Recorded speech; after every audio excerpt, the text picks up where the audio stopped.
दोस्तों, भगवान कहीं और नहीं, आपके दिल में ही बसते हैं। हजरत मोहम्मद साहब का आपने नाम सुना होगा। हजरत मोहम्मद साहब जब भी नमाज पढ़ने मस्जिद जाते तो उन्हें रोज एक बूढ़ी औरत के घर के सामने से निकलना पड़ता था। वह बूढ़ी औरत अशिष्ट, कर्कश और क्रोधी स्वभाव की थी। जब भी मोहम्मद साहब उधर से निकलते वह उन पर कूड़ा करकट फेंक देती। मोहम्मद साहब बगैर कुछ कहे अपने कपड़ों से कूड़ा झाड़कर आगे बढ़ जाते। रोज की तरह जब वो एक दिन उधर से गुजरे तो कूड़ा आकर उन पर नहीं गिरा। उन्हें कुछ हैरानी हुई, पर वो आगे बढ़ गए। अगले दिन फिर ऐसा ही हुआ तो मोहम्मद साहब से रहा नहीं गया। उन्होंने बुढ़िया के दरवाजे पर दस्तक दी। बूढ़ी औरत ने दरवाजा खोला। 2 ही दिन में बीमारी के कारण वह बहुत कमजोर हो गई थी।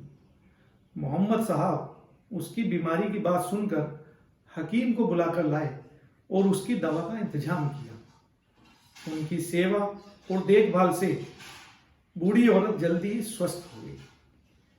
वे हंसते हुए कहने लगे, भूल जाओ सब कुछ और अपनी तबीयत सुधारो। बूढ़ी औरत बोली, मैं क्या सुधारूंगी तबीयत?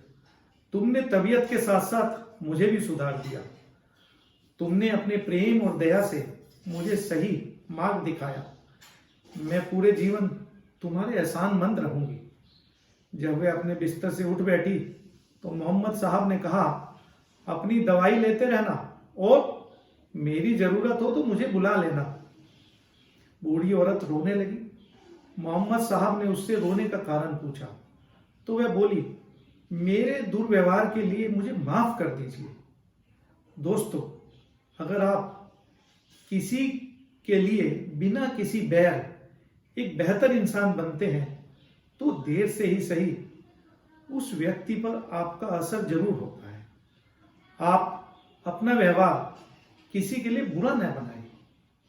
एक ना एक दिन वो सारी अच्छाइयां आपके पास लौटकर जरूर आएंगी।